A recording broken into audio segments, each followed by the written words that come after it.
Hey everybody, Jordan here, the PH is silent, and in this episode of the Saturday Morning D&D Show, we talk about the past year, because it's the end of the year, and so we're really excited. We reminisce about all of the different shows that we've done and the various guests that we've had on, and then we start talking about our games, and I get really excited about the Shadowfell.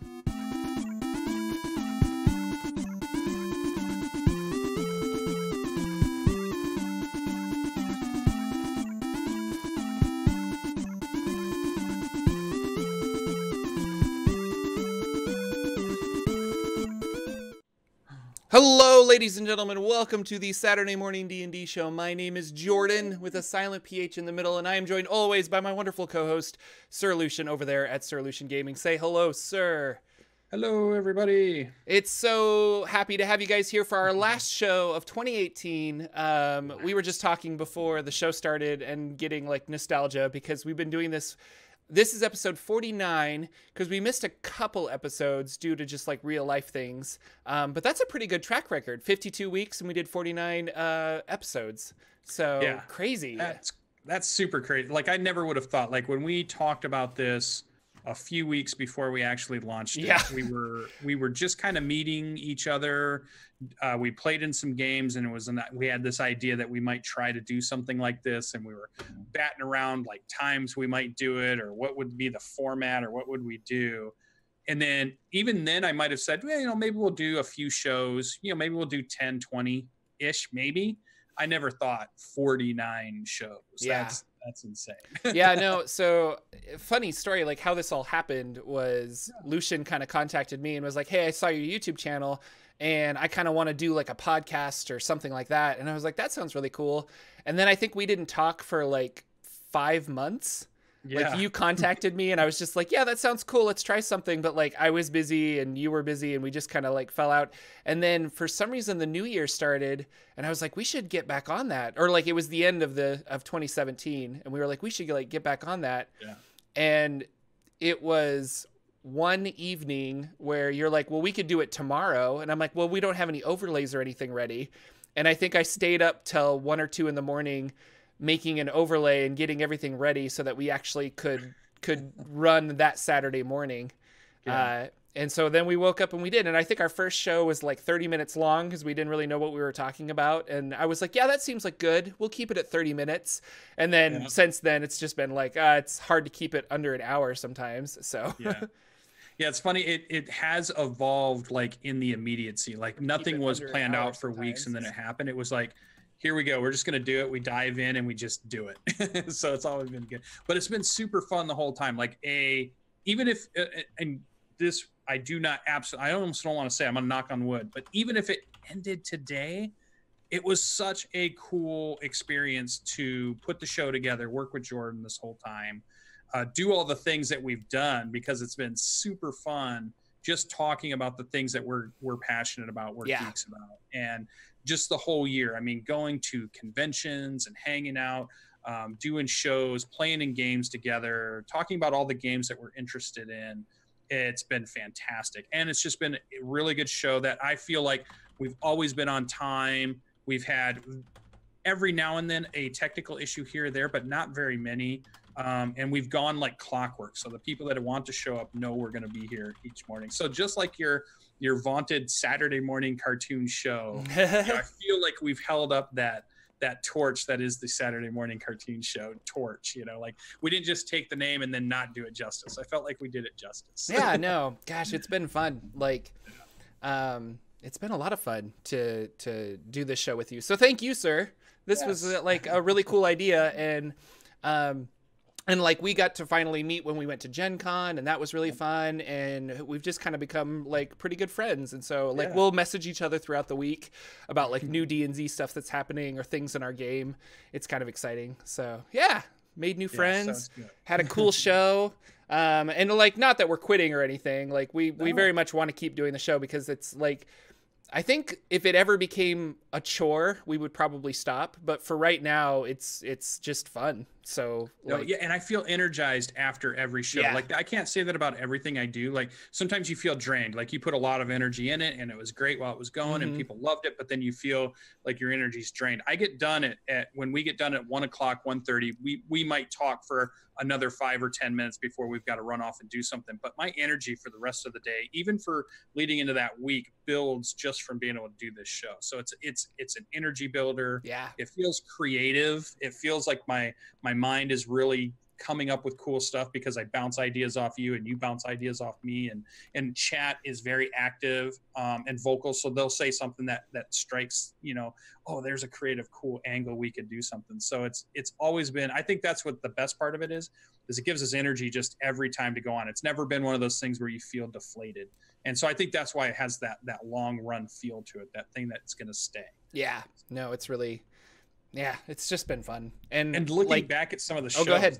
Think about that. Like go through some of those dates where you're just looking at, like you talked about the first one, but even if you just jump to just a couple of the different ones, when we do our, like, what is our first interview that we actually do is I'm out and I think you bring in not Ben, but we talk to the first one. So we have a Google Doc sheet that's like the master sheet where we kind of write show notes and stuff. And so that's what Solution is mentioning. Like we're kind of going back, but boy, I want to say the first one was Colville. It was Lex. No, it was Lex. Oh no, it was Lex Mandrake, but we didn't record that episode. Right. Yeah, so that was the problem. So that was the fabled lost episode 6, I think, because we had a lost episode, which is awful. But Lex Mandrake came on and he co-hosted with me because you were out of town, and I didn't realize that you had to set your settings in Twitch to record the show. So I forgot to hit record in OBS, and so I felt so bad. So Lex, if you're watching this, I still feel really bad about that. Like that was a great show, and the people that saw it saw a fun show that nobody else got to see because it's gone forever. But yeah. And then we get the pentulate. What's that word? Pentumplet? You got me. Penultimate. Penultimate. That is it. That's the one I wanted. Where I contact Matt Colville just before his Kickstarter is about to launch. He agrees to do the show. We bounce it 1 week because he's in the middle of his Kickstarter just going nuts. And then he comes on the show to talk to us about the Kickstarter. And what's significant about that is, one, me and Jordan have watched his channel, and he's been a huge influence on us being dungeon masters and things that we do. We take little tidbits that we've heard from his videos. We love his channel. We love the stuff he talks about. I'm a huge fan of his books and just all that. And we got him on the show to be able to talk to him, which was super amazing. And that's when I felt like, oh my God, this is really cool. And then it just built from there. We had more and more great guests come on. We ended with Pruitt just a week or so ago, 2 weeks ago at this point, from the WebDM show. And I really feel like I'm going to try to line us up some really good guests and stuff for the next year. And Jordan has been talking to, Jordan brought us Ben. We got to talk with Ben, which was really good, from Questing Beast, who does fantastic OSR kind of stuff and is a designer himself and does all that cool stuff. So it was cool talking with him. And you had Colville's friend, I forget his name. Yeah, Jim Murphy. On. So one of the old schools, one of the guys that was working in a game store when D&D got placed on the shelf. So an employee at a game store, young kid at that point, is an older guy now, and he does a lot of miniature painting, and he's been building his channel. He's a personal friend of Matt Colville, does a DM for Matt Colville all the time. So it was cool to have him on and talk about kind of the old school, and not in a way of just understanding and having that reach to touch the roots of where it came from, versus sometimes people use that as this is the way it's supposed to be played and that's how you look at it. But that's not how that conversation went. It was about, here's where it was then, but look how great it is even now, even though here's where that history was and here's the things that we did back then. So I thought it was super cool. And we just had some really good guests come on and talk with us and share. There was one day you were gone. We did a couple solo shows because it was just kind of inevitable, but one show I was like, I don't think I'm going to do a show unless I find a co-host. And then one of the people that watches the show, a friend of the show, Indoor Adventurer, he was like, well, I'll be your co-host. And I'm like, oh, awesome. And I remember I shared with him our show notes, And he was so enamored with it. He was just like, oh my gosh, like I get like, this is behind the scenes stuff. And I'm like, well, yeah, you got to be behind the scenes because that's what we're doing now. And it was just really cool. He was super enthusiastic about it. And that was a fun show too. So getting different and going forward, Lucian just mentioned it, but we've heard your cries. People have said like, do more guests. Like they like guests on the show. So we're currently putting our feelers out to get more guests on the show, to do some more interviews and just kind of talk. But those shows are always slightly different from our regular show because we don't really want to talk about, unless the news is super relevant, but we don't want to talk about news and our own personal games. We want to ask our guest questions. So like Pruitt last week, we were going through and we're just like, oh yeah, all this D&D stuff that we did, or our personal games that we didn't get to talk about, I guess we can talk about today if we feel like it, because we had extra time. So yeah, it's been really fun. I like that, Skull Dixon. Yeah, you guys are boring. Bring on more guests. I get it. Yeah, I get it. I'm with you. But yeah, and I think it'd be fun to have two types of guests that's coming up here, just spitballing as we're right here live online with you guys. Because guests where we bring in and we ask them questions are really good. The people that are popular, that are in the community and people are interested. But it also like a guest host where we just treat them like they're a host. So we go over, would you play this? You know, like they take they take Jordan's seat or they take Lucian's because he's not here. And then we run it just like it's normal. Like, okay, here's the news. Here's what was in your game. Here's what was in my game. Hey, thanks everybody. Jordan will be back next week, or Lucian will be back next week. And I think that'd be fun to have those two types of different guests too.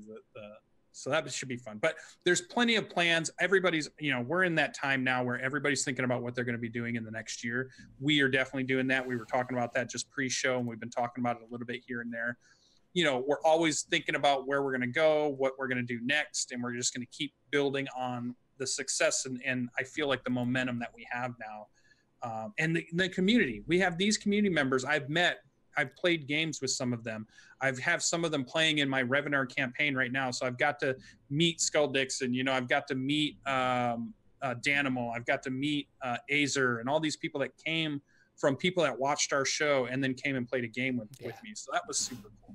Yeah, it's been fun. I'm loving it. the community is really awesome. It always has been, the tabletop community, but like our little Saturday Morning D&D Show family has been really fun because like we see the same names every time we go live, and we see a lot of the like, oh, like so and so, like Sally commented on our YouTube videos again and she pointed out Felix, and it's like, oh, that's really awesome. And so yeah, like Catwatch 2018.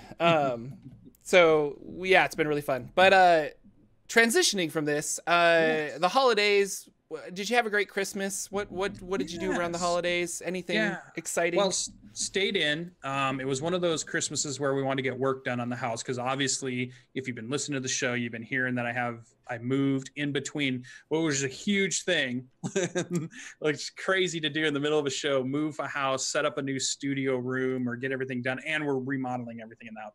But a lot of work got done, so it's nice to be able to walk out in the kitchen and it has all new floor, all new countertops, all new appliances, all new stuff, and to see that all start to come together, to get my room finally going and bookcases up and things, all that kind of stuff got going. But we stayed at home, so we didn't have to travel. We called and texted our family and friends and wished them Merry Christmas. But other than that, didn't have to go to like Christmas parties or anything. Even our company party, which we do a company party every year for my company. And those are usually like, I don't want to go, but I go because you're supposed to, because it's a company thing. But this year it was bowling. So it was super fun. We went and did that and had a good time. So even that was a really good time. So it felt good. Had lots of good role-playing game presents for myself that we got and are ready to, like the Keyforge stuff and the new books that I've gotten, and some more games to be able to play, and some stuff that's up on the shelf that I'm getting ready to play, or some new PDFs. And it was really just good to sit home with the wife, stay home, and not have to do too much. But how about yours? Were you one that traveled all over and had to do a ton of family stuff, or did you? No. So a lot of my family was out of town, and so we're actually kind of doing a second Christmas today. Okay. So we're gonna go over to my sister's place and do like a have dinner and open the presents or whatever. But our Christmas was kind of low key too. Like we just had a couple of friends come over that didn't have a lot of places to go for Christmas, so they came over and we had dinner and opened some presents and things like that. I wanted to share this because I was really excited for it. But like, so somebody on a mutual friend of me and my wife, apparently he posted on Facebook that, or she did, that she's getting rid of her ex-boyfriend's old D&D stuff. And my wife was like, oh, I want that. So she snagged it and wrapped it up for me for Christmas. So I have things like the 1980s original, like red D&D. I've got the Fiend Folio here from Advanced Dungeons and Dragons, Deities and Demigods. Really cool, like the AD&D Player's Handbook, Monster Manual, and Dungeon Master's Guide, and Monster Manual too. And they're really fun. And I want to, like we were just talking about this before the stream started, that I'm like, we should run an old school D&D game so I can utilize some of these books. But that was just like, I think the highlight of Christmas for me was getting all of these books, and it was funny because my wife's like, "Well, I didn't buy them. It's not," and I'm like, "Yeah, it doesn't matter. It's just a fun gift. Like, it's really cool." But I felt like I was 10 years old again, and I'm just like unwrapping these things. I'm like, "What?" And this, and I got some modules too. So there's Keep on the Borderlands, classic. White Plume Mountain, a bunch of other fun stuff. And like Christmas was just low key and fun, full of lots of RPG reading and things like that. And then on top of that, finally got all of my Dungeon Crawl Classics players to agree on a date to play DCC again. So we're going to do that on January 1st. And because everybody has the day off, so we're going to do that. So I've been prepping Dungeon Crawl Classics, which has an old school D&D feel to me at least. And so I was like, well, this is really fun. And it's just been like a good holiday of like reading and prepping and planning. And I'm really excited for my games on both Sunday and, well, I'm a little scared of my game on Sunday because I don't really have that as prepped as much as I want to. But my Dungeon Crawl Classics games, I'm quite excited for. So definitely. So that's cool. Yeah, like I was picking up, I picked up the big thing that I saw was Keyforge. I've been talking about a lot. I saw it at Gen Con. I played it at PAX Unplugged, a demo game of it. I've been seeing it all over. Great card game by the guy that made Magic the Gathering and individual decks and things. And so hopefully my nephew and I get to play that today. And I just, we were talking before the show, I was looking through the bargain bin and I got the Strange hardcover book for 50% off. Like this thing is worth $60 and to get it for $29.99 was super awesome. And now I have it. So now I want to run that. And I got a player's guide with it, but it's like, I got that and I got the stuff that I bought at PAX. Is like, we need more time to play all these games that we have because you've got NCC, you've got DCC, you've got all the, more of the Hot Springs Island stuff, and those guys are putting out more things that are even cooler to go through. And apparently they're trying to they're going to make other islands and link all the islands together. So it's the Swordfish Islands and Hot Springs Island is one of those. And really, I mean, that's just a quality book. So I'm really excited for more content from those people. Oh, and I bought, it's way over there, so I can't grab it. But I bought Maze of the Blue Medusa, which is an indie RPG like mega dungeon that's just a giant maze, and the art is amazing. Like it's really unique to that book. And I guess the guy painted this giant painting of the maze, and then they went through that painting and made rooms for every little section that he painted. So and when you open the book, on one page there is the maze like laid out like you would see in a dungeon guide or something, and then the other one is the painting, and you can see them side by side, and it's really cool. And I even cracked that open. Like I flipped through it, but I haven't had time to actually sit down and read it yet because I've been so busy prepping other stuff and reading my AD&D books and things like that. But yeah, that was a Christmas present to myself because I'm like, I really want this. I ended up getting the PDF. And then I was flipping through reading the PDF. I'm like, I need this in a book. I just like books better. So I went to their website and I think it was like $50. And I'm like, that is a Christmas present to Jordan. Yeah, I'm enjoying having the hard book to just sit down in off times, like maybe there's this 20 minutes before dinner's going to happen, or you know, there's just this amount of time where I just need to kill, and not a lot of it, but just here and there, and I just sit down on the couch and I open up one of these books that I've got, and every time they all are written in such a way that it captures me every time. So I'm like the perfect demographic for all of these RPG writers. Yeah. And I'm just like, yes, I want to run your game. Yes, I understand your world. This is so good. And yes, this is great. And then I'll pick the other book up. I'm like, yes, this one's great. Yes, let's run this one. And it's just like, it's nonstop. Like, I haven't picked up a role-playing book yet where I said, oh, page 4, I'm not into this. This is not what I spend my time on. No book have I picked up that's been like that. That's what's crazy about this. So I'm such a super fan of these things, and I've got to play more games. I love playing Dungeons and Dragons. I love running. All the games I've been running have been Dungeons and Dragons 5e games, but I've got to play some of these other games. I have this need. 2019 has to be the year that I play more games than just Dungeons and Dragons. Not because I don't like Dungeons and Dragons. I do, but there's so many other good games out there that deserve my attention that I have to get to them. No, D&D is definitely the gateway drug to like RPGs. And it was for me, like, I've got that Mothership game that I really want to play, which is like a horror sci-fi RPG. I want to run more Kids on Bikes because that was just really fun. And now I've got DCC and original D&D, lots of fun stuff to do. So it's 2019. I hope to record more like we did with Kids on Bikes. Sorry, my brain. I want to run a game, record it, and then put it on the Saturday Morning D&D YouTube channel so that people can be like, oh, like, this is how you would play this game, or just more games with Jordan, like recording live at my table. So now that I think about that out loud, maybe I should record my DCC game this coming Tuesday. That could be a lot of fun. I might do that. We'll see. That's good. I like it. More stuff. Yeah.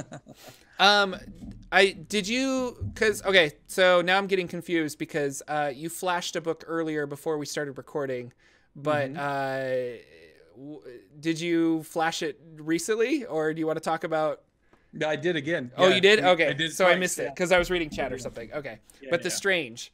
The Strange. Like, really, really exciting stuff. And well, I want you to run a Strange game. Like, yeah. We both ran Numenera, or we knew about Numenera. I played Numenera, yeah. Y'all loved it with it. I've loved it and was telling you were going to love it. And it was the first game I picked when I was going to be a dungeon master to try this whole thing out, because I felt like the system was a little bit easier, and I didn't have to know all the D&D 5e stuff. I wasn't ready to jump into, hey, there's lots of rules and my players are going to expect me to know everything, which is not true, right? You have all these preconceived conceptions about 5e and why you shouldn't start until you're ready, when the reality is you don't have to wait. But I chose Numenera. Well, The Strange is based on that same system, and they call it the Cypher system, and it was done by Bruce Cordell. Bruce Cordell is a big Dungeons & Dragons through 3rd edition and 4th edition, was at Wizards of the Coast writing stuff. Yep, and so was Monty Cook, who was doing a lot of stuff, and they were doing a lot of weirder stuff too. And in fact, in this book, he mentions why he leaves TSR, I think it is, or is it Wizards at that point? He says right in the very beginning,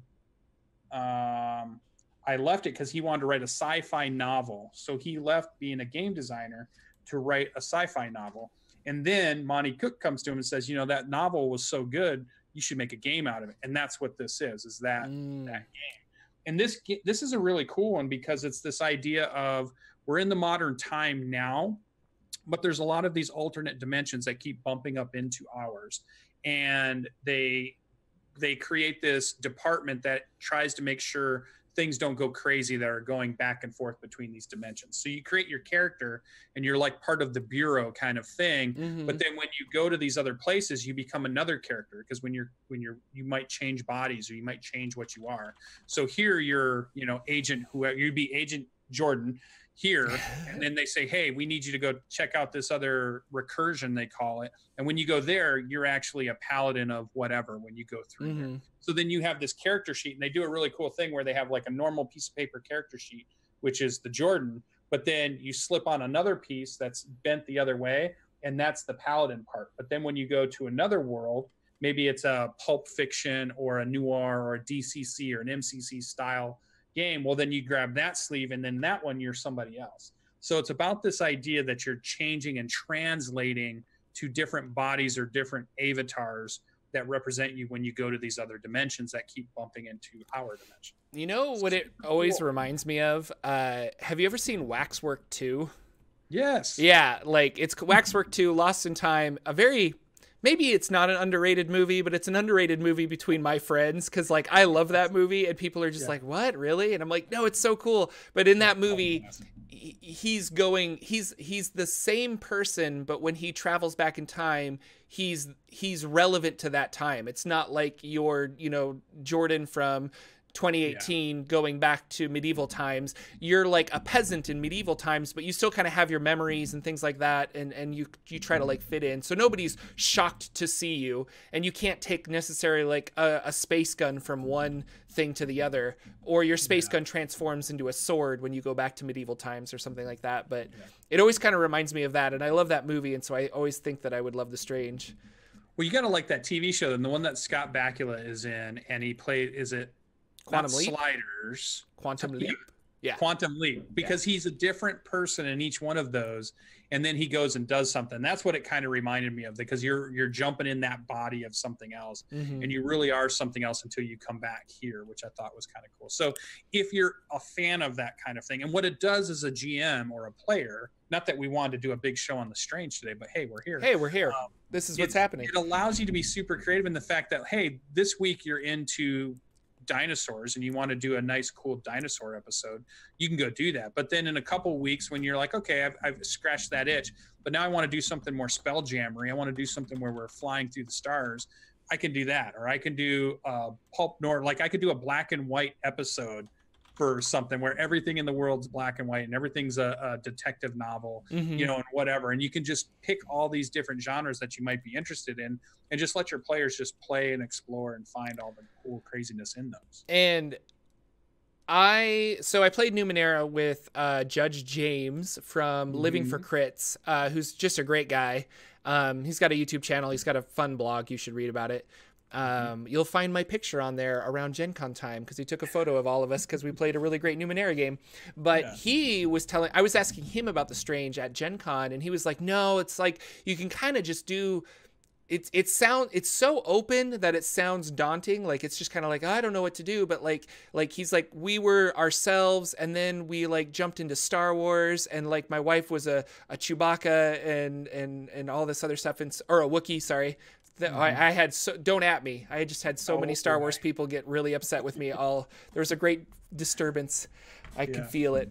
But they did like Star Wars for a little bit, and then they jumped to like medieval fantasy, and then they kind of, and so The Strange just allows you to kind of jump back and forth like that, and it seems like, how does that work? But as you read the book, you kind of figure it out. And then that's the joy of it, is you could do something like, let's put this in a Star Wars universe, or let's put this here, because the system is so flexible, I guess. Like you could really do just about anything with it. Like Numenera is simple, and it's deceptively simple, where you kind of look at it and you're like, really? But then as you play, it just makes a lot of sense. And I say Numenera, but Numenera is Cypher, and Cypher is Numenera. Yeah, it is the same system. Like, and if you learn that one, you can easily jump into the other one very quickly.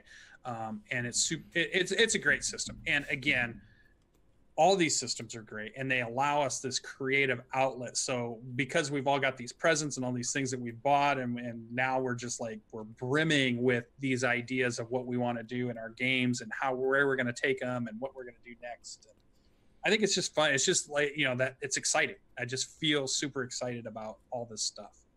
So somebody in chat was saying that they hope that the ex-boyfriend doesn't come looking for his stuff. That's what I told him. I was like, oh my God, there's some really angry ex-boyfriend out there. And I think, I was like, what's her name? Was she my? She's so I think it was like, this box of stuff has been at her house for like the last like 8 years or something like that. So she's they're moving to California, which is why they're like, we want to get rid of this. So I think she just was like, I don't want to pack up his stuff anymore. So I don't think you never know. Maybe I'll get a phone call out of the blue, like, "Hey, do you have my D&D stuff?" And I'll be like, "You know what? I understand. This is important to you. We'll come to a compromise or something." Yeah. Tell him he can only have it if he starts a streaming show and he streams the games he's playing with it as proof. You gotta run a game for me, and then we can give this stuff back. Then you can get it back. That's how you get it back. Because if not, I'm gonna use it. But speaking of games, we've had a couple weeks of games. Well, I've had hit or miss games because the holiday season I wasn't able to play as much as I wanted to, just because people are busy. But what's going on in games with Lucian? Well, we've been doing some of the Revenar campaign games. I'm winding that kind of not down for the year, but I'm like wrapping up what the 2018 version of it was, and have been really thinking about what I want the 2019 version to be and where I want to take it, because it was a thought experiment. When we started the whole thing, it was this idea about, I want to run a West Marches game. I want to know what that is and what that whole term means. I want to know about, can you run a game where you have players that are coming in and out constantly, and the groups that are going out are never the same? And what is that like? What is it like having multiple groups living in the same world and interacting, and the things they do change the storyline? So those are all things I wanted to explore. And I'm not saying I did it perfectly. I'm not even saying mine was a great version of it yet, but it gave me enough to understand where the weaknesses are and where the strengths are. And now I can try to fine tune and hone and see where I can take it, and see what I want to do with it. I think the idea is, it's one of those things that takes a lot of time. It's one of the biggest prep campaigns I've ever taken on, because all of the other stuff we've talked about, DM prep, we're always trying to present it to most of you out there that might become dungeon masters or game masters in a way that we don't intimidate you or scare you off, because we don't want you to think, oh, well, you've got a game coming up, so now you've got 25 hours of prep before you do it. That's not true. But in this campaign, there's way more. If you're doing this West Marches, multiple groups, the groups can be different every time. So if you're going to do that, be sure you know what you're tackling if you do it. But it's expanded my skills as a dungeon master. You got to fail sometimes to learn too. So it's okay to try some things that didn't quite work out. So there's definitely changes coming. And we played a couple of games. We played a game last week, we played a game this week, and it feels like it was fun. It feels like the players are enjoying it. This week we did another cleansing of a shrine, because in this land, all of the previous gods have been all their shrines have been, and all their temples and all their churches have been desecrated, so that their power has waned in this land to the point that they're only whispers at this point. And there was an entity who wanted to do this, wanted to get rid of all of this religion that was here, because that evil druid felt that that's what made civilization. Like if you allowed churches and shrines and people to gather, well, then they started making more and more civilization. They made villages, then they made towns, then they made cities, and that destroyed the land. So in this evil druid's mind, this warped evil druid's mind, if they could get rid of all of that, then the world would go back to being natural, because there wouldn't be any of this congregating of people together, ruining everything in their eyes. So it succeeded. But this land of Revenar, our players have come back to, and now have started uncovering these shrines. So these gods are starting to awaken. We had a paladin pledge their service to a brand new god, which has allowed me to use some supplements that I bought over the years. So I got, this year I bought from Jetpack 7, the Gods and Goddesses book, 5e supplement that had a bunch of cool gods and goddesses and things you could do with paladins, some new spells, some new cleric stuff. And so we had a paladin pledge to the Lady of the Lake. It's a very Avalon style god. And so now we're going to get to see paladin mechanics that are based off of that, and they've got a really good. And if you've heard that name before, Jetpack 7, they're the people that did a lot of the artwork for Conceptopolis, which you've seen in a lot of areas if you're looking up art for Dungeons and Dragons stuff. But it's also the people that partnered with Matt Colville for his Strongholds and Followers book. So you see a lot of that stuff. So I'm starting to get that stuff into the campaign. So what was been good about that is I've got to experiment with a lot of styles, a lot of short play, hopefully short prep, but it's adds a lot of extra work at the end. to try to manage a living campaign, almost as if I was running an adventure league on my own. But when I say living campaign, I think of it more as everybody's in the same world and everybody's affecting the same thing. So I don't know if adventure league, the way it is now, is necessarily a living campaign like they used to do in the back in the day. Because to me, a living campaign is everybody's working towards goals. We submit what's happening, and that's somehow affecting the storyline. Yeah. And I'd like to get back into or participate in somebody else's living campaign to see how they did it, just to give me ideas, because I'm trying to figure out on my own. But it'd be nice to see how some other people have figured it out on their own, to see where they went with it. Another cool thing is I needed a creature that was like a rock elemental creature that was a guardian and was trying to make sure the players couldn't do what they wanted to do. And I stumbled across using a gargoyle as a CR2 creature, but they were rock elementals. And what I thought was cool about it is you might think, well, the gargoyle had a 60-foot flying movement speed, but I use that as basically just like the Hulk leap. And so instead of that, they flew around, they just leaped around the battlefield. And I thought that was a really cool image. And it was a really cool reminder that you can take a creature wholesale, or at least the stats of it, and then just describe it in a different way. The look of it, you still have the same creature, but it has these things, and you don't have to do a lot of work. You don't have to make your own creature up. Like, because I wanted this elemental, but if I did a rock elemental, it was going to be a CR5 when I looked it up in the monster manual. I'm like, well, I don't want a CR5. That's a little too much, right? So, so I was thinking, what do you do as a dungeon master if you don't have quite the creature you need? Well, you make one. Well, so we could go through and make stats and make up that stuff, or I could just repurpose one that's out there and just say it's this other thing. And I felt like that's a really good trick to teach yourself, or to practice for those of you that are out there, is ways to reskin things that are familiar and they have the things you need in them. So I needed pretty good hit points. I needed an okay movement speed, and I wanted to have that resistance to slashing, piercing, and bludgeoning. And that, you know, oh, hey, gargoyle fit the key right there. So it was pretty cool. So it was cool just to use something that they hadn't seen, but they never knew what it was. They still don't know what it was. But for me, it was nice and easy to run. So. And that's always a good way to make like a really interesting monster. Like take a regular monster, and then basically you put funny hats on it, and it's like, yeah, it's got 4 wings, it's got 8 arms, and it scuttles around on tentacles, but it's a gargoyle, you know, like reality, statistically it's a gargoyle, but like you change it to be this like weird creature. And I like doing that a lot because it mixes things up and it makes monsters kind of feel more memorable. If that makes sense. And fights are just like, oh, remember when we took out that like 4-eyed thing? Like, and you're like, yeah. As I have no real good descriptors right now for monsters, but yeah. All tentacles right now. You're into Cthulhu. Yeah. Well, what I like about it too is if you're afraid of, well, I don't want to make my own, because what if I make it unbalanced, or I don't do the math right, or I don't figure out where the CR rating is because I'm making my own thing up as I go. Is it going to be too powerful? Is it not? You could just use something wholesale, like you said, with a different hat on it. So you know the math is good. I know it's a CR2 creature. It just looks different than the way they describe it in the master manual, but I still know it's a CR2. So it's still going to fit in the math of the game. So I'm not worried about it. Now, at some point, if you want to tackle creating your own creature and add in different things, and it has, you know, maybe it has some type of flanking maneuver. Maybe it has, you know, something with friends, so it gets advantage on attacks when it's near, you know, and you want to do all these things. That's cool too. But it's also, if you just want to grab something and reskin it, that's a great way to add something to your players. And I like the idea. We've talked about this in other shows, to make creatures your players think they know slightly different. So even when they go, oh, okay, it's a troll, we get it, we got to burn it so it doesn't regenerate. But if you throw some curveballs in there, it's like, yeah, it's a troll, but it ain't like any troll you've ever fought. And guess what? Fire doesn't do anything to this thing. This is a fire troll. Like, what's going on? Yeah.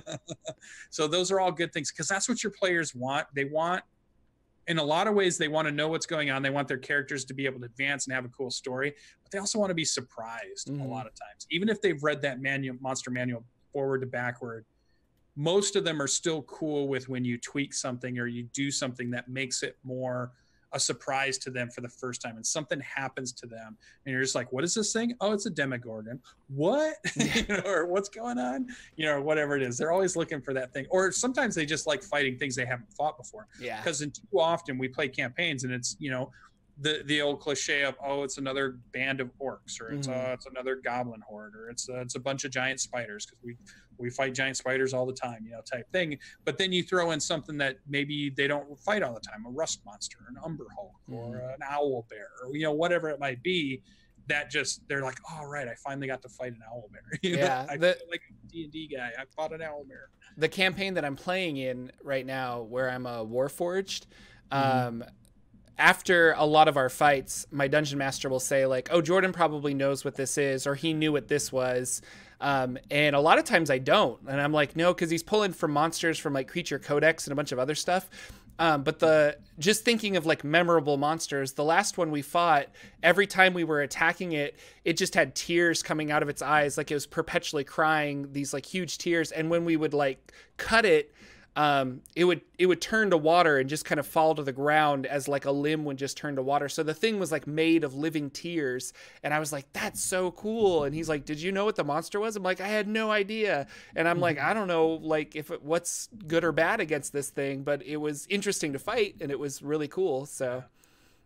Yeah. And I think, so we were doing that, and this brought up something that was, I felt like I did really good. You guys can go back and watch that episode and let me know. I wanted to make sure that they recognized the creature had some type of ability that was happening. So when they were hitting it, I needed to describe it in such a way that it was giving them hints that, wait a minute, slashing weapons aren't doing as well as you might think they're doing. Like they were like, oh, I got 9 hit points, you know, like I did 9 hit points, or I did 14 hit points from my big axe. But I needed to convey to them that that's cool and that's great. But you start to realize, wait a minute, it's not biting in as hard, or it's not creating as much of a wound, or how do you explain a rock elemental when it's at full health, but now it's near quarter health? You've got to have some visual descriptor that helps them understand, okay, it's you don't just want to say, okay, it's at 12 hit points, guys, keep going. You know, here we go, round number 7, let's go. But you want to give them something, because they will just sit there and just think, oh, are we doing any damage to this thing? How many rounds is this going to go? How tough is this thing? So you always, I try to remind myself, and I think I did a good job in this one, where I was like, I wanted them to have indicators of where they were in the fight, how this thing was reacting to the things they were doing. If magic hit it, you know, that it did a really good amount of damage and noticeable damage to the body of this thing, versus the slashing weapons and the piercing weapons weren't leaving as big a marks, to try to indicate to them, hey, you might want to change your tactics up because this thing's, you know, just tougher, or, you know, or you need to do something. Or like with the troll, when you're talking about a troll, I played with a group who'd never had played before and sent a troll at them. So they had no idea how to stop the regeneration thing. But it's up to you as a GM to somehow work that in, that they figure that out if they're brand new and they don't know it. There's got to be a way that they somehow realize, without really telling them, but leading them there to say, wait a minute, this thing's regenerating. Is there a way to stop that regeneration? Is there a way to interrupt it? Or what do we have to do to get their minds thinking about that, and then let them play and go? Because that's what kind of came from the last couple of games, is this idea of real good descriptions about what's happening in the combat for the creatures, and then using different creatures that have pretty normal standard stat blocks, but then putting different hats on them, putting different skins on them, so they feel more thematic, or they're part of the theme of what's going on, or they're kind of cool. So that was really cool, and that's what we've been doing. I've been trying to get a good Sunday game going to play some of the other games, but everybody's been busy over the holiday. So it's been hard to get people. Like, even we were talking 2 weeks ago, we were saying, man, I've got all this time, I should be able to play all this stuff, and then it just still works out that, okay, all that time flew by and I didn't play hardly any of that stuff. I played a bunch of computer games, I played a bunch of other stuff, but I didn't quite get into all the role playing I wanted to. I start thinking about, like, even today I've got like a full schedule, but I'm like, but I'll be available at like 7 o'clock at night. Should we try and throw together a game at 7 at night? So I don't know. I need to find that player base that can do things last minute too. And don't have families that they spend holidays with. Like, I was watching, we were on Twitter, and I said Grant was typing something. It must have been like Christmas night or something. And he's like, you know, because a lot of people, there's a lot of people that holidays affect them in different ways. And obviously there's, for a portion of people, it can be lonely if you don't have family, but you're seeing all these other people talking about, oh, I just got back from my parents' house. Now I'm going over to these people's house for this Christmas party. And you see all this stuff going on and you're not really a part of any of that. So there's all those feelings that some people may have out there. And I totally get that. So Grant Ellis, who is he was talking about, you know, hey, if you guys are lonely, I'm going to run a game tonight because I feel like we should just run a game. I was like, I immediately tweeted, I'm like, I need to find all these people who don't have that family but want to play role-playing games, because I'm that person who doesn't go and do family stuff. So like Christmas night, I could have sat down with 4 or 5 people and we could have played a game. I was doing nothing else, you know. So it was like, I'm going to make that like almost like the Lonely Hearts Club, or the something that turns a negative into a positive, right? That idea of, oh, I don't have a lot of family to hang out with. That's okay. That just means you have more RPG time. So come hang out. No, I thoroughly, because I have all this time off from work because of the holiday break and season, and I was just like, I'm gonna run so many games, but then it was trouble finding enough players. I found like 1, possibly 2, but I'm like, I really need 3 or 4 to like make this happen, and people were just busy. So but I'm excited for GCC on Tuesday, that I actually was able to gather those guys. So I saw Chad is stealing your fire troll idea, so oh, do it. Good one. I like fire troll. Like, and then you gotta awesome. Use water or something to stop its regenerating. Like, throw wood on it. It heals 1d8 for every twig or chunk of wood that you throw at the fire troll. Yeah, that is awesome. So, but that was my week in running some games. I'm hoping to get more games up and to run more. We got more coming up in the next week. But what did Jordan do in his game? So you've had 2 weeks that you've done that you haven't got to talk about your games. Where are you at on your stuff? So, well, I'll talk. So my Warforged guy is level 6 now. And like, I don't get to play a ton, so it's really awesome when I do get to play. And I have never played a fighter before, and I really wanted him to be like a master manipulator of the battlefield. So I've been using, like, he's an Eldritch Knight fighter, and he uses lightning lure to pull creatures out of certain threat ranges of party members so they can get away and things like that. Now that I'm level 6, I took the shield mastery feat, so I'm able to push with my shield. So I'm really excited to start the next not the next campaign, but to have the next session, because in the battlefield, I'm able to like now pull and push creatures and knock them prone and do all this other cool stuff. As a bonus action, I can do these really neat things. So I don't know, and I just kind of like the idea of picking. That's how I do a lot of my characters, is I pick like a cool theme or like an idea, and I kind of build it around there. And this one, I was like, I want to be able to like move people on the battlefield. And so I don't know, I'm just really excited for level 6. Like, it's been really fun. It's always fun to get those characters. Yeah, because as dungeon masters and games masters, a lot of times we focus on the story, we focus on the rules for running the story, and we probably know most of what the characters get, but we don't necessarily pay attention to exactly what the barbarian's going to get at 7th level. We usually let the player tell us. Player has to let me know. They have to understand what they can do. Yeah. But when we're players and we get to do that, like my 8th level barbarian who's about to be 9th level, I was really getting into some of the cool things I was getting as a zealot, you know, using that whole thing. And we have, just thinking of that kind of moving people around on the battlefield, our druid kind of built his druid, a Gith druid, around that, because he's using Thorn Whip to pull, but he's throwing down the area of effect, Thorn Vines or whatever, the one that that you take damage if you get pulled through the Grasping Vines, but it's like I forget the Entangling.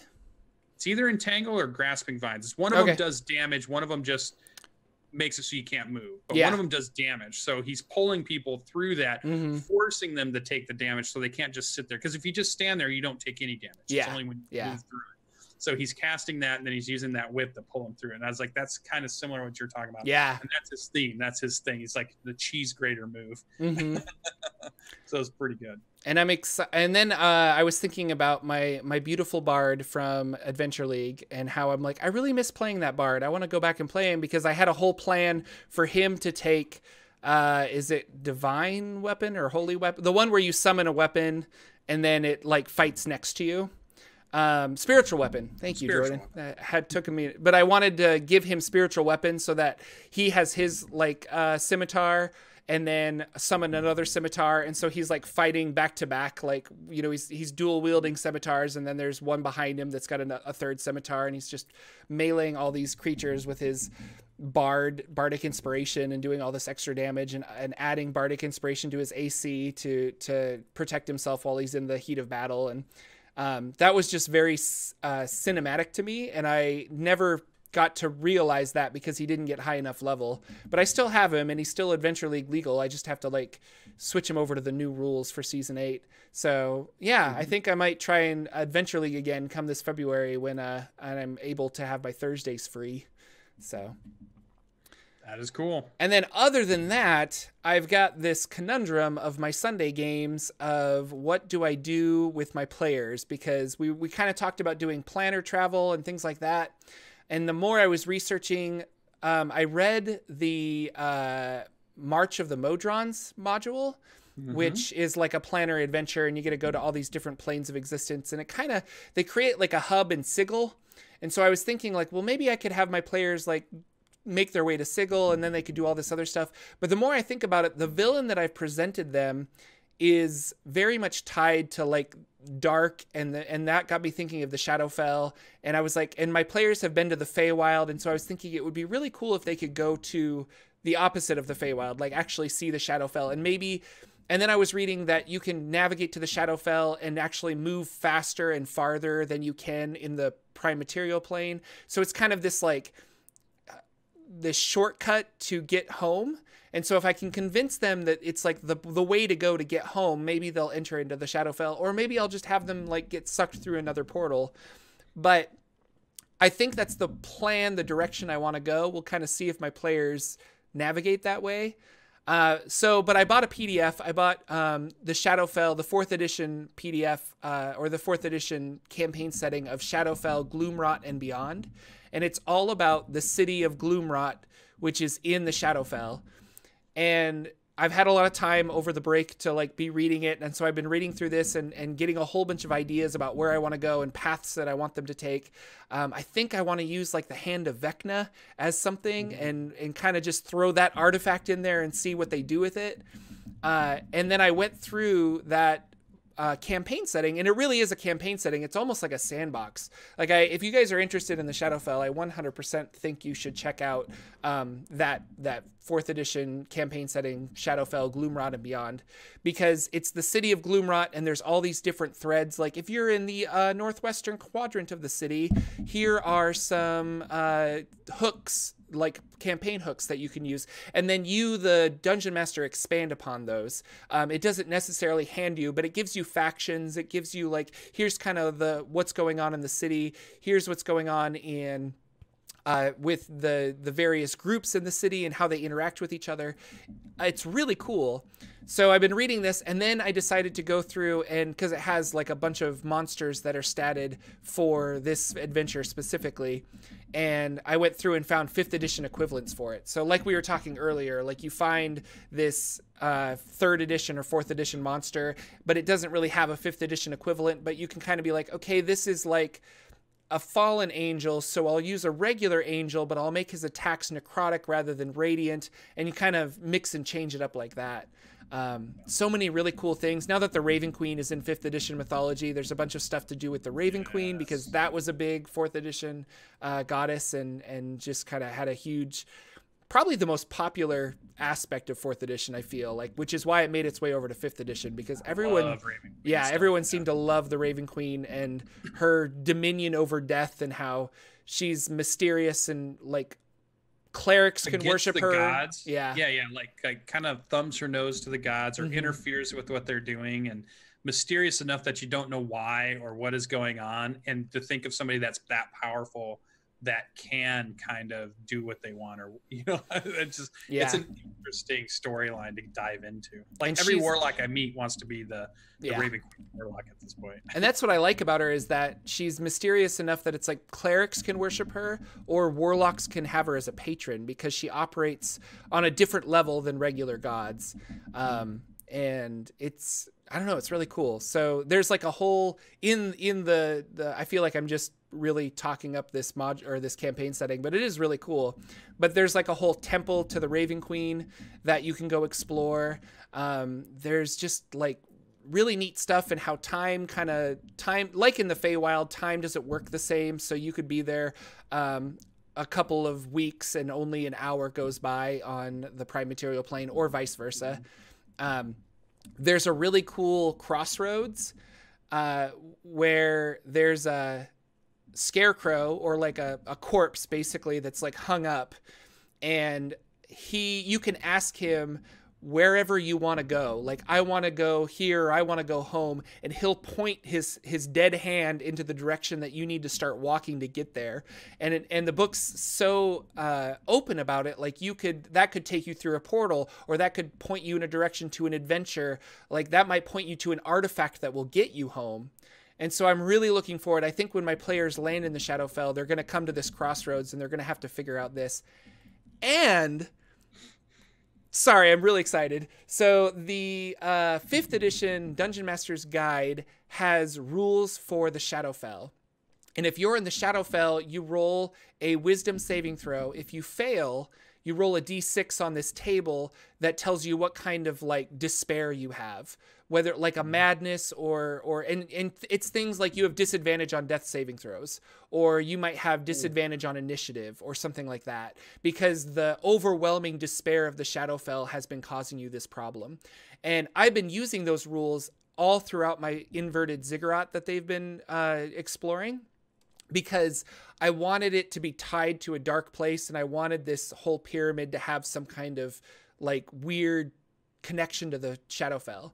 So I was thinking like, well, when I do the Shadowfell, I want to use those rules again, but I want them to be more powerful. Should I just up the DC? How should I do this? Well, in Gloomrod and Beyond, there is the Despair deck, and it's a deck of 30 cards. And players, when they're in a situation, like if they see their friend go down, or when they first enter the Shadowfell, or pretty much anytime the Dungeon Master wants to have them pull from this deck for maybe they fail something that causes the overwhelming despair of the Shadowfell to connect with them on a way, they pull from this deck. And it has, and it's for 4th edition. So I'm like, well, it's not going to really work. Well, if you do enough Googling, you find that somebody online has made a 5th edition version of it. Yeah. And so I took that, I printed out those cards, and now I've got this despair deck that I'm very excited to use, because not only does it add a negative effect for them, but if they do something positive, like if they win a battle, or if they roll a natural 20, or if they have like a really cool scene or moment in role play, then they can have a chance to overcome their despair. So let's say you have disadvantage on death saving throws. If you overcome that through a roll or through some kind of like really cool feat, you now have advantage on death saving throws. So it spins the negative that you are handed into a positive, if you like work at it. And so it's a really cool mechanic that I'm excited to use for my game.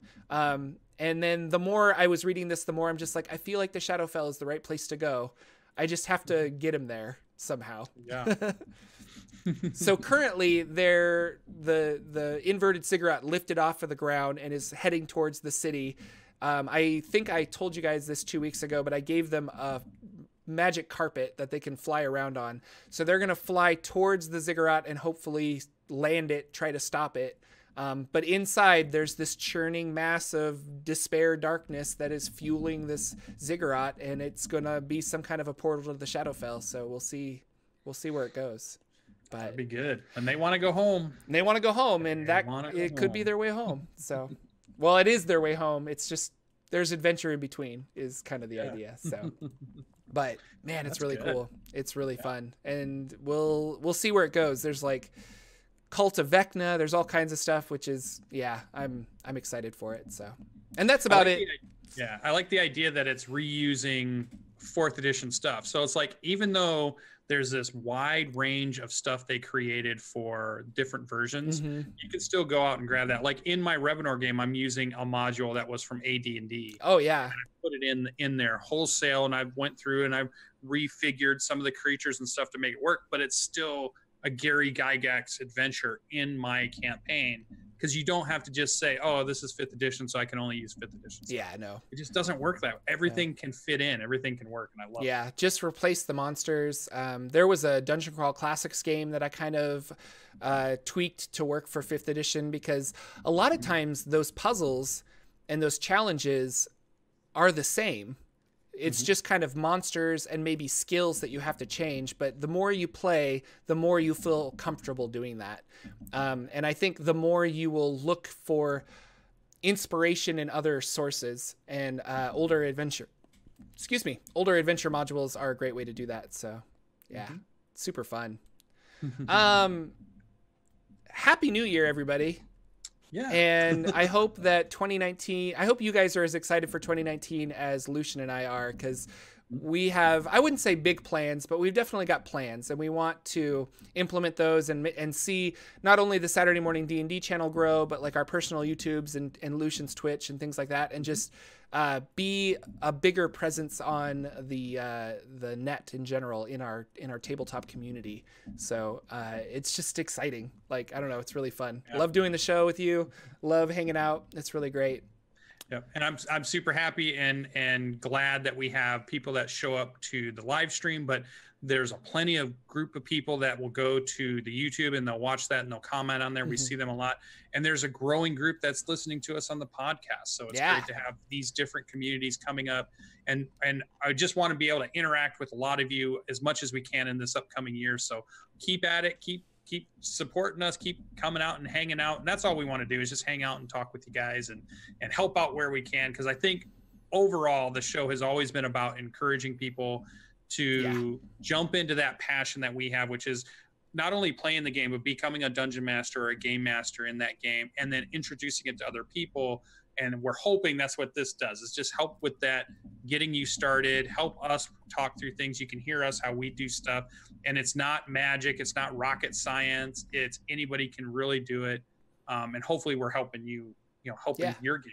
And to realize that every dungeon master has these problems, like what we're presenting and what we're talking out and trying to figure out, like having writer's block, not knowing what to do, it was a couple weeks ago that I'm just like, I don't know where to take them. Like, what do I do? And now I don't have it all figured out, but I've got a general game plan because of just reading and getting excited and working through that writer's block, And so the problems that Lucian and I have as dungeon masters, every dungeon master has.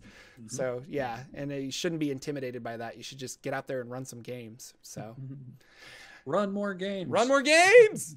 And with that, ladies and gentlemen, we will close out our stream. Thank you guys so much for coming out to the Saturday Morning D&D Show. We love having you watching us live and chatting with us. It's just always super fun. You can catch us live on Twitch on Sir Lucian's channel. That's Twitch TV/Sir Lucian.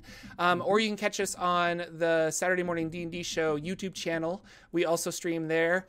If you like us as a podcast, please rate us on iTunes. Give us a 5-star review on iTunes. It really helps out the podcast and gets the word out there. So that's really awesome. And with that, any final thoughts, sir?